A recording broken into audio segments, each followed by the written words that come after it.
So there once was a woman who had 4 young children, and she wanted to teach each of them about the dangers of judging things too rapidly before seeing all aspects of a situation. So she decided to send them on a journey, one after the other, to view and observe a distant pear tree. Each child traveled in a different season, the first in winter, the second in spring, the third in the summer, and the fourth in the fall. At the end of the year, she brought her children together and she asked them about what they had seen and observed. And the child who had traveled in the winter described a gnarled, twisted, and barren tree that stood stark and vivid against the land. The child who went in the spring disagreed completely. They commented that the tree seemed full of hope and promise, with beautiful blossoms that looked and smelled divine. The third child, who traveled in summer, described the pear tree she had seen covered with buds and leaves along its branches, full of beauty. And finally, the fourth and last child, who made the journey in the fall, was even more elated. He described a tree laden with sweet and delicious pears that tasted better than any he had eaten before. And after each child had spoken, their mother said they were actually all correct, because each had only seen but one season in the pear tree's life. She told her children that it is foolish and impossible to make wise and fair judgments in this manner. And she further explained that the essence of something, whether it is a tree or their fellow human beings, can only be measured as a whole at the end of a year, having seen it in all its development and fullness. To make a negative judgment of winter is to miss the promise of spring and the beauty of summer and the delicious fruit of fall. And so we must refuse to judge ourselves or life or other people based upon a single mistake or challenging time, a snapshot in a moment of their life. Refuse to let the pain of one season destroy the joy of what is to come in the future. Let us keep that story in our hearts as we continue in worship today.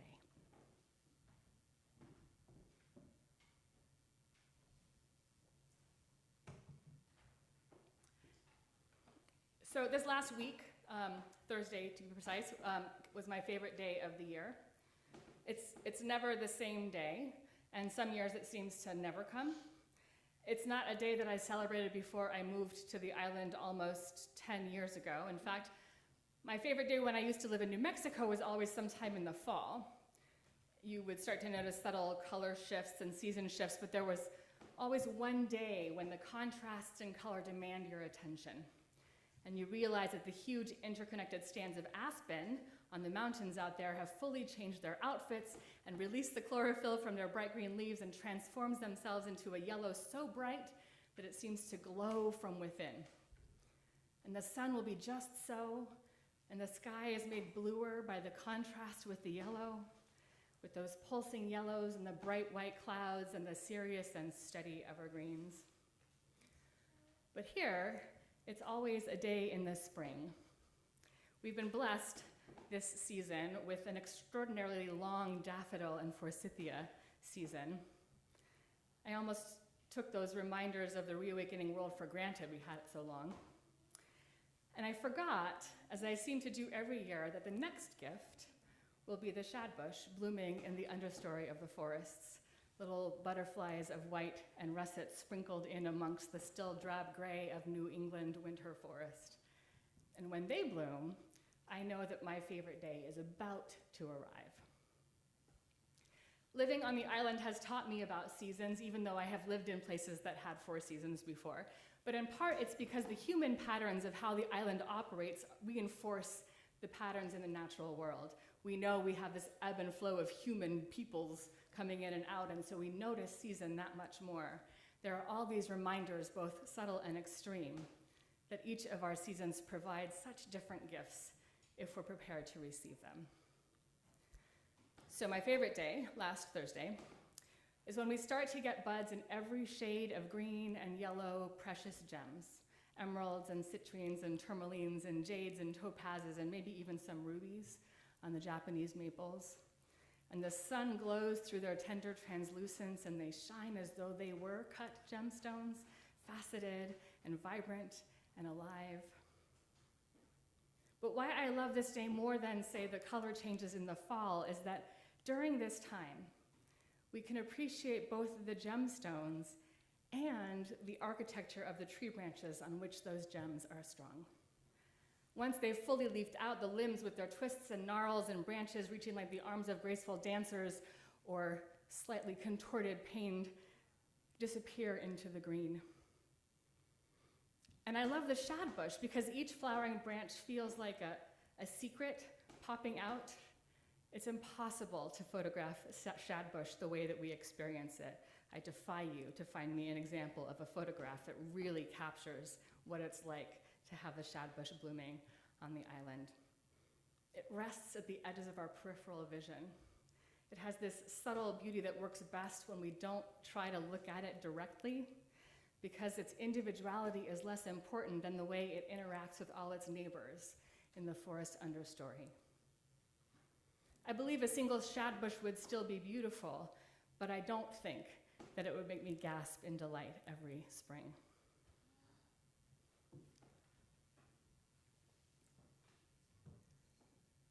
I wonder if you already have a favorite day of the year. Not a date, but an essence of day. If you don't, then I invite you right now to spend a little bit of time quietly thinking about what characteristics it would have to hold for you in order for it to be your favorite day.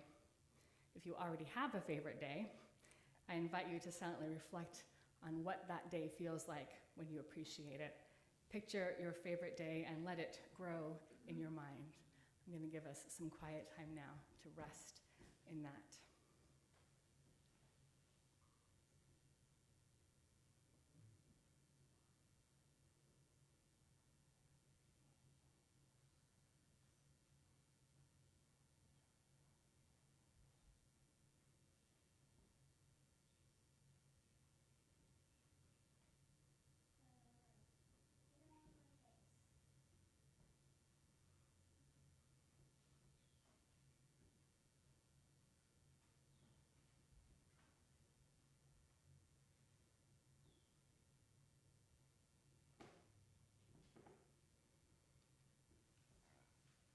Holding on to that favorite day is what I try to remember when I struggle to find peace amidst the chaos that often surrounds us.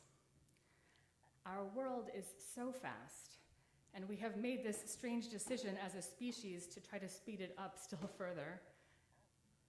Locating patience within that sped up and still accelerating world can be a challenge. But I believe that cultivating practices of patience and gratitude and creativity and imagination are the ultimate antidote to the frenzy and anxiety that we have let proliferate in this age. We are being asked, although perhaps that's too benign of a world, it seems more like of a demand than an ask. There are strong forces who seem to be demanding that we descend into outrage. Media, politicians, some activists, online networks.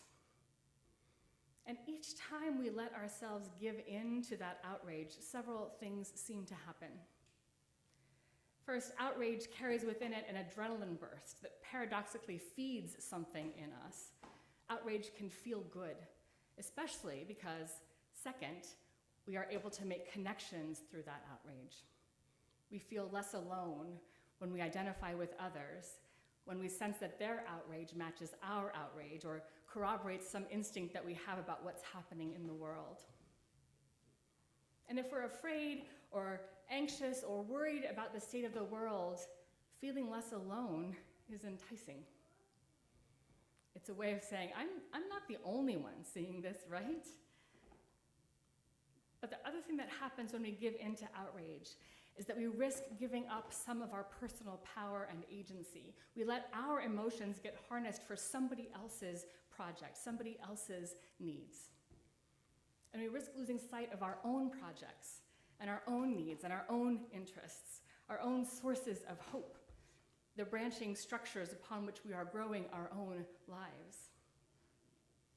The song says, "We shall be known by the company we keep, by the ones who circle round and tend these fires. This company that we keep, what if it is not solely focused on those people who seem to share our exact point of view or constellation of identities or the way we order and live our values? What if we intentionally keep company with those who would challenge our worldview, who would prompt us into deeper self-awareness, able to see those blossoms within ourselves that live just on the edges of our understanding? We need people who are actively interested in keeping company, in learning and growing with one another. We need to connect with a wide variety of people who recognize that the fires that merit our tending are not the ones that burn fast and hot on the fuel of outrage. Those fires can be reckless and fanned as though by arsonists who are more interested in the chaos produced than the necessary and valuable tools that fire, as a concept, provides us as a species. We need to keep company with people who understand the importance of tending fires with intention and care, conscious of the many ways that fires can help us stay grounded and healthy, can keep us warm on the coldest nights, can provide a spark to light our own lanterns when we might have gotten a little lost and must head out on journeys to find ourselves again. These are the fires that burn slow and steady down through the ages, sustaining us through difference, as some of us cut more fuel, and some of us tell stories and sing songs, and some of us cook community meals. There is no space for any of that on a fire whose primary fuel is outrage. Don't give in, because when the outrage burns out, we're left in the cold. We forget how to illuminate our world. We lose hope.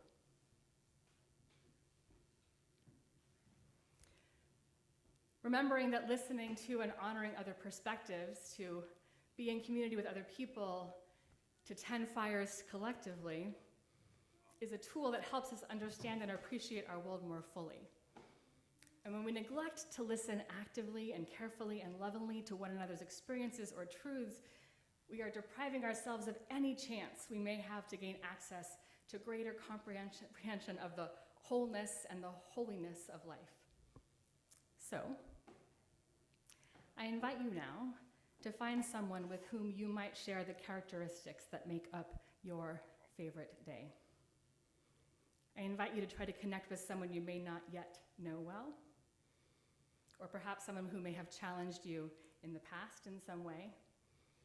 I invite you to listen with care and love and appreciation to their story and their descriptions, and then share your own in the knowledge that your words are wanted gratefully.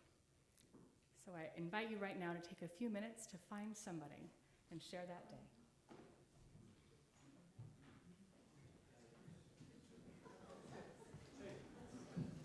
Breathe out. If this is a new hymn for you, it's number 1009 in the Teal hymnal. We're going to just do two parts of it, and if it's new for you, we're doing without accompaniment, so we're going to make it work. So we need some people who will stay on that drone. Breathe in, breathe out, breathe in, breathe out. If you know the melody, you can start adding it in when you're ready to. Then, breathe out, breathe in, breathe out. When I breathe in, I breathe in peace. When I breathe out, I breathe out love. When I breathe in, I breathe in peace. When I breathe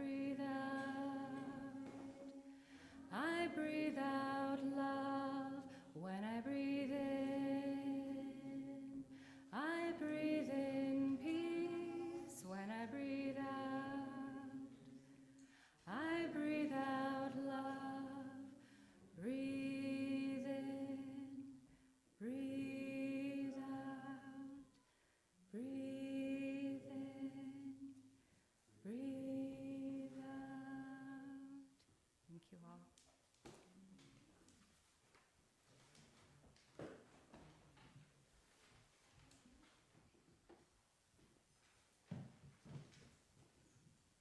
In her poem, Ars Poetica, number 100, I believe, by Elizabeth Alexander, who came to wide recognition when she was an inaugural poet for Obama's first inauguration.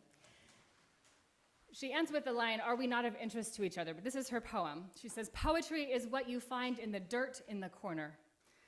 Over here on the bus, God is in the details, the only way to get from here to there. Poetry, and now my voice is rising, is not all love, love, love, and I'm sorry the dog died. Poetry, and here I hear myself loudest, is the human voice. And are we not of interest to each other?"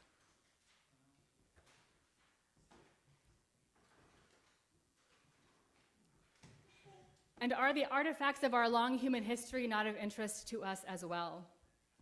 Are the ways they teach us about how we've come to grow through time and how we've come to greater or lesser understandings of ourselves as a meaning-making species not of interest to us as well?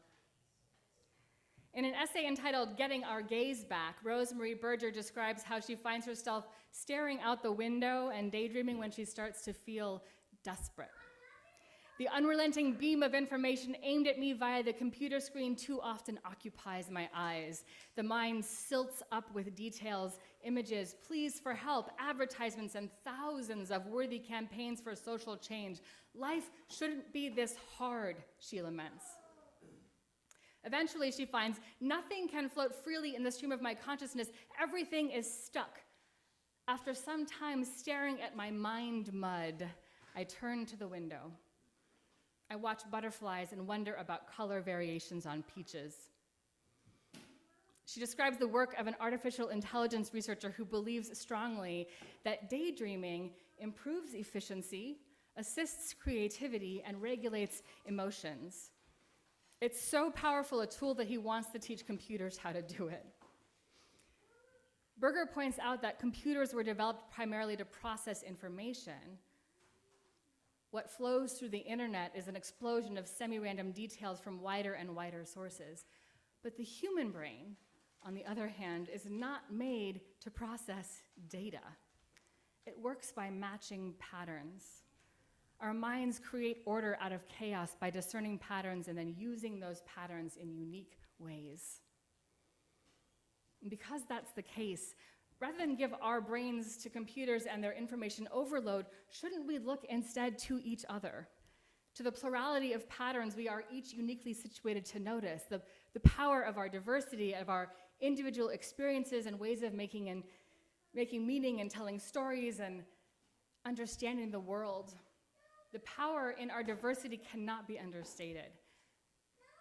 Taken in its totality, this infinite layering of experiences over lives and generations and millennia and human evolution, this infinite layering is one of the ways that I am able to wrap my rational mind around the concept of God, or the divine, or the sacred, or the oneness.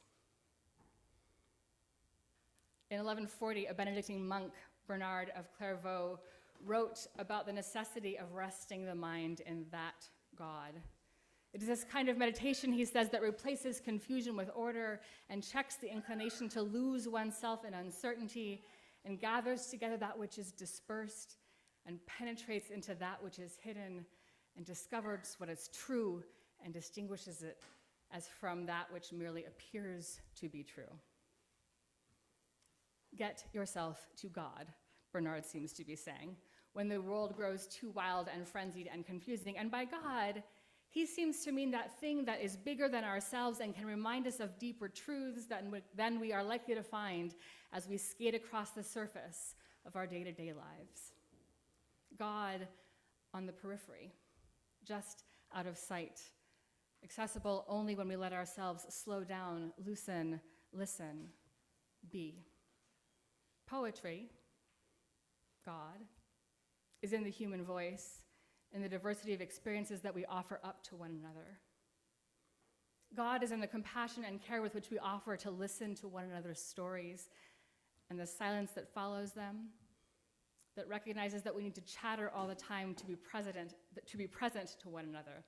We need not chatter all the time to be present to one another, because are we not of interest to each other? The video from Standing Rock and a lot of people's Standing Rock experiences exposed people to what it meant to sit back and listen while also providing support. There were a lot of people who were grappling with what it meant to be white in Indigenous space, and they had to be cracked open by engaging with Indigenous wisdom and non-white supremacy culture ways of doing things in the world. It is still possible for us to have things that we are comfortable with, but it is also appropriate to ask what we can learn from our discomfort when we decenter ourselves and ask questions out of patience and curiosity. If we are to inhabit truly diverse, multicultural, and multigenerational spaces, we're going to have to make allowances for the ways in which other people's priorities conflict with our own. One person's need for noise drowns out somebody else's need for silence. Outrage. One person's need for punctuality provides no space for someone else's need for flexibility. Outrage. One person's need for security squeezes out somebody else's need for grace or forgiveness or compassion. Outrage. There are so many, many ways of being human in the world. What if we elected not to go directly to judgment or outrage in our interactions with one another, but went to curiosity instead? Because are we not of interest to each other? As I notice external demands on my attention, those who would have me spend my days glowing incandescent with outrage, I think also about how anxiety and stress are held in the human body. How anxiety and stress causes our beautiful, miraculous bodies to turn on themselves, to grow tumors or ulcers, to gift us with headaches or back pain that never fully goes away. And I think about how, as interconnected as we are, our nervous systems must be as well. My stress and anxiety become your stress and anxiety if you allow it to, and vice versa, or if we just stop paying attention. This cannot serve us in the long run. If we are going to join one another in the tending of our collective fires, we will need to figure out how to stagger our breakdowns, our frustrations, our outrage. We can't all get anxious at the same time. Someone else needs to keep blowing on the fire when my lungs demand a break. Because if we are of interest to each other, while it is a valuable first step, that interest cannot stay rooted in curiosity. It must also go deeper into care. The care found in opening our circles wider and wider still, inviting more and more people in, making space for their difference and learning how to appreciate, whether begrudging or not, that there are as many ways to be in the world as there are names for God throughout history. Learning to allow for the possibility that the frustrations that flame up in us when confronted with someone whose way of being challenges us may also be the most useful tool we have access to if we want to crack open the protective shells through which we let ourselves remain small. May we be people who learn how to tend one another's fires, the kinds of fires that matter. May we be people who know what it looks like to build community with people who are unlike yourself. May we understand that it makes a huge difference to widen our circles as much as possible, to invite in the joy that comes from them and sometimes the anger and frustration, because that is how we grow through and past outrage into the hope beyond. I hope this is true for all of us. Blessed be. Amen.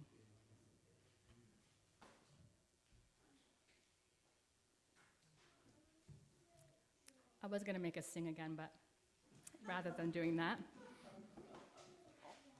you know me, I would much rather have us sing all the time, but we're a church, not a choir. So I would like to invite us to stand and connect in some way with the people around you, recognizing that you are making a circle that is not closed, that has openings in it so more can enter. Somebody else can join us in our circle. Otherwise, we have made something that is too small for who we want to be. We must decenter ourselves. One of my favorite writers, Scott Russell Sanders, writes, "Since Copernicus, we have known better than to see the earth as the center of the universe. Since Einstein, we have learned that there is no center, or alternatively, that any point is as good as any other for observing the world. I take this to be roughly what medieval theologians meant when they defined God as a circle whose circumference is nowhere and whose center is everywhere. There are no privileged locations. If you stay put, your place may become a holy center, not because it gives you special access to the divine, but because in your stillness, you hear what might be heard anywhere. All there is to see can be seen from anywhere in the universe if you know how to look. On the periphery, taking your eyes away from the things that want your attention and giving it instead to the places that you want to give your attention. And the influence of the entire universe converges on every spot, including this one, right now. May it be so."